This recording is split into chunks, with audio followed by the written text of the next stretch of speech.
Hello, today we're going to take a look at the behavior of gases. So, we're starting our final chapter in chemistry. And what a way to end it. Hasn't this been a crazy year? So, let's take a look. The kinetic molecular theory basically, its job is to define an ideal gas. Now, obviously, an ideal gas is just that, a gas that is not real, but behaves ideally. And that helps us with making math easier, if you will.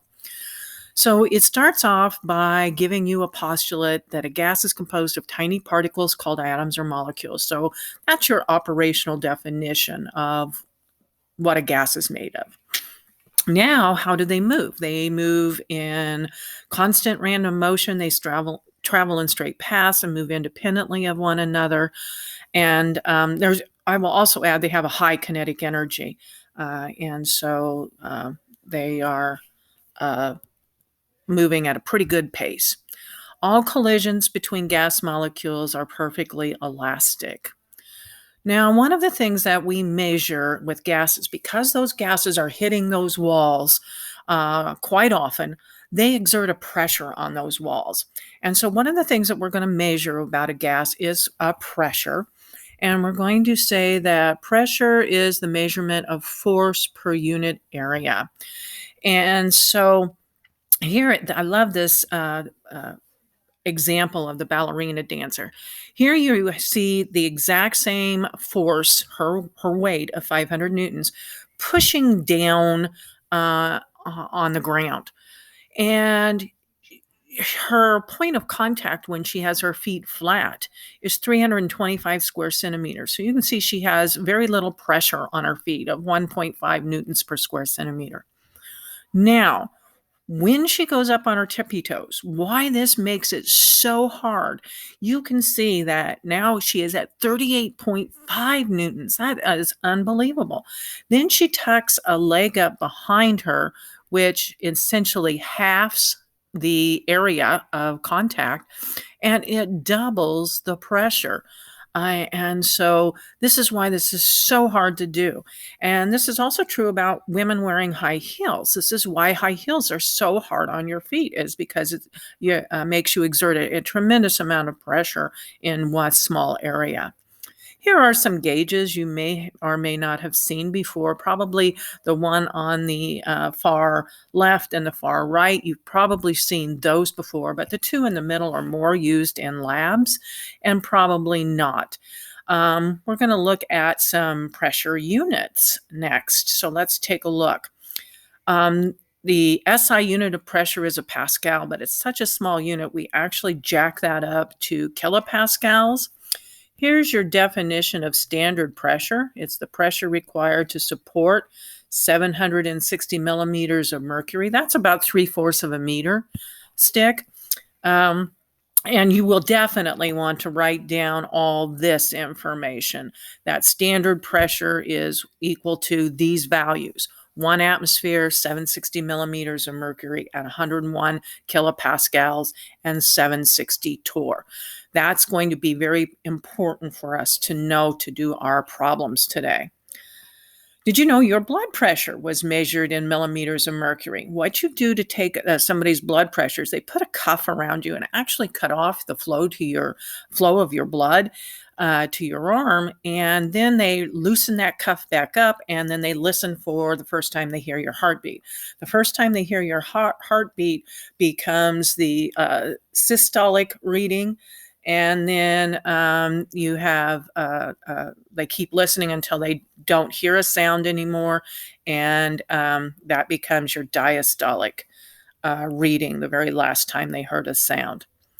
So converting units of pressure. So we said that 1 atmosphere is equal to 101.3 kilopascals is equal to 760 millimeters of mercury, or 760 torr.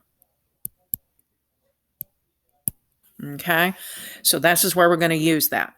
So we have a tire pressure gauge recording a pressure of 450 kilopascals. What is the pressure in atmospheres?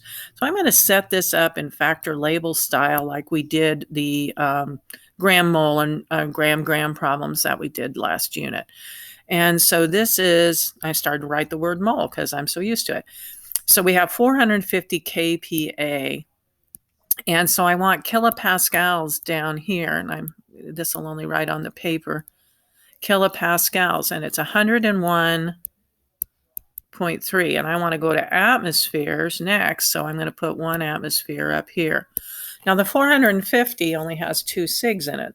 The 1 atmosphere, 101.3 kilopascals, 760, all have infinite SIGs because it is our definition of standard pressure. So those were going to be considered infinite. So you'll never use those to determine how many's in your answer. And so I take 450 and divide it by 101.3, and I get 4.4 atmospheres. Now to do the next one, I am going to take my 450 kilopascals. Kilopascals is going to have to go in the denominator again.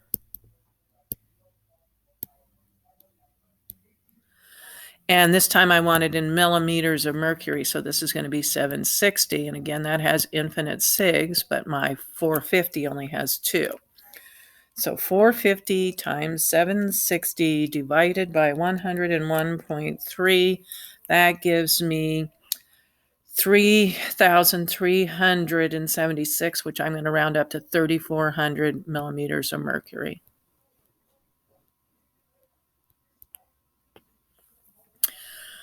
I am going to do 785 millimeters of mercury next. So I'm going to start off with my 785 millimeters of mercury. Millimeters of mercury is going to have to go in the denominator. And how many atmospheres is that? That's equal to 1 atmosphere.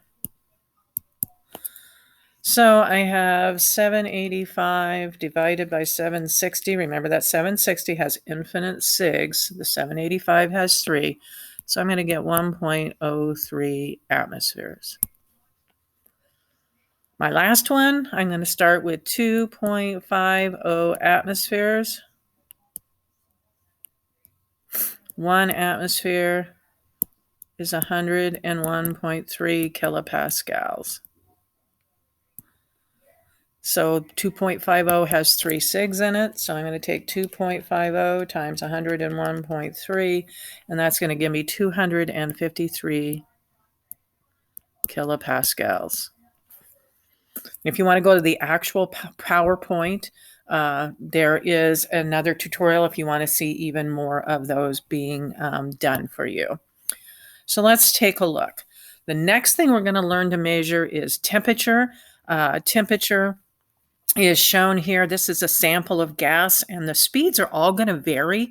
But when you're at a lower temperature, your bell-shaped curve is at a lower speed than when you are at a higher temperature.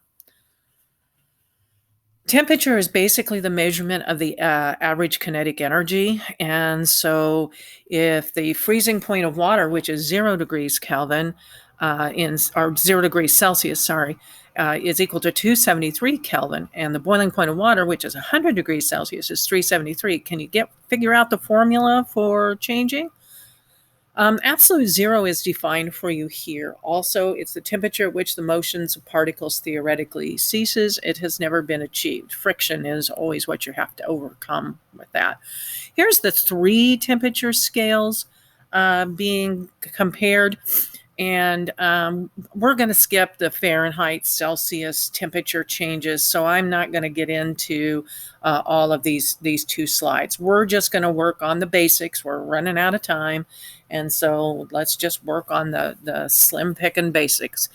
So here we have temperature conversions, and if you did figure out the formula, Kelvin is equal to degrees Celsius plus 273. And of course, the opposite of that would be true too. Degrees Celsius is equal to Kelvin minus 273. So we have a negative 150 degrees Celsius. So I'm going to add 273 to that, but don't forget that's a negative number. So I get 123 Kelvin. Now remember how SIGs work in addition and subtraction. You go by place value. So we're not counting SIGs. You're always going to get your Kelvin temperature to the ones place. 25 degrees Celsius plus 273 will give me 298 Kelvin. Again, we're not counting sigs. We are going to the ones place. 273 plus 100, and the decimal point tells you this is measured to the ones place, is going to give you 373 Kelvin. So what does STP stand for? It stands for standard temperature and pressure. So standard temperature is 273 Kelvin. Standard pressures are all those numbers we wrote down earlier. 1 atmosphere, 760 millimeters of mercury, 760 torr, 101.3 kilopascals are all standard pressures. All right, so the next thing you're going to do is take the quiz. So good luck with that.